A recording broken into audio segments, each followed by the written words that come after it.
using Boris Johnson, the British Prime Minister, as a wonderful segue to bring things to Singapore. And speaking of politicians who've been upsetting, well, China and Asia specifically, this week, Steve, you attended, I believe, the flagship Bloomberg New Economic Forum. And before we get into the details of that, because I'm still slightly shocked by this, just tell us what former British Prime Minister Boris Johnson has done in Singapore. Well, I mean, the former, prime minister, Neil, your former prime minister, Not mine.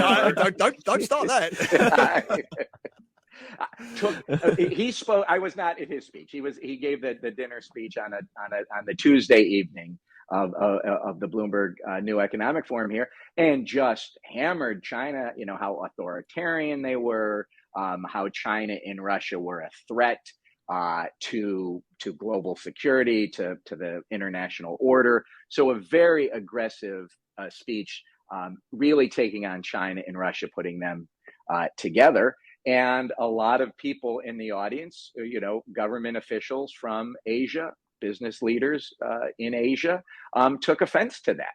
And as we've talked about, on the show, that, Singapore and Malaysia are the two countries, that were surveyed by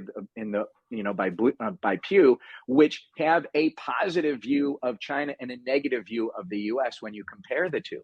So he didn't know the audience, or he didn't care who was in the audience. And Mike Bloomberg had to apologize for Boris Johnson's speech, because but the tensions between U.S. China and the view here of don't make us choose between the U.S. and China, Boris Johnson's language was just very inflammatory, saying, well, how could you choose China whatsoever? And it goes against what the countries here and the businesses here are trying to do, which is balance between the U.S. and China. Well, let's talk about that, Steve. You were in the room with Deputy Prime Minister Lawrence Wong, who spoke this week at the Bloomberg New Economic Forum. He spoke about everything from cryptocurrency to the US-China relationship and this balancing act. What did he say? What did you make of his comments? Well, he has said what Singapore has been saying for a few years now, which is calling on both the United States and China to avoid a clash that could economically hit smaller countries. Singapore has much closer military ties to the United States. There's much more FDI investment into Singapore from the United States, but Singapore has closer economic ties overall, especially trade with China. And so the message from the foreign minister, from the prime minister, from Lawrence Wong is the same. Don't make us choose. We want to be friends with both.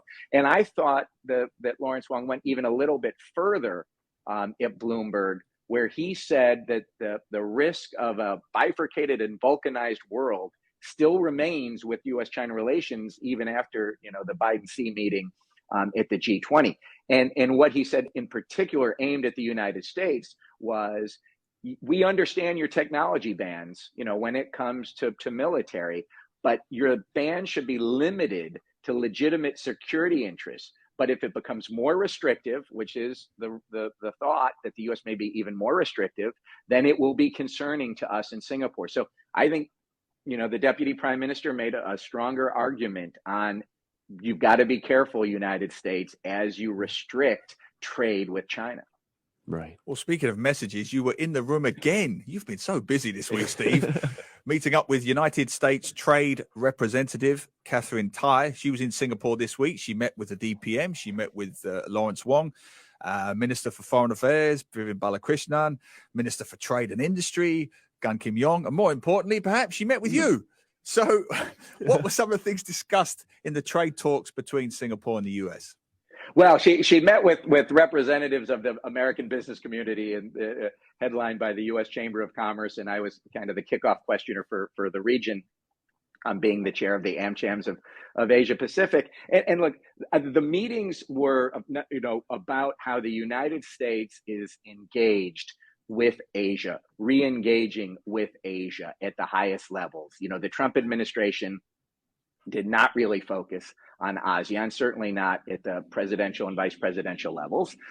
It didn't have trade talks with the region. And this is something that the Biden administration has very much changed. And so she was here as part of that Biden approach to Asia, the Biden approach to ASEAN in particular, and trying to bring together the U.S. vision for the first step in that re-engagement, and that's through the Indo-Pacific Economic Framework.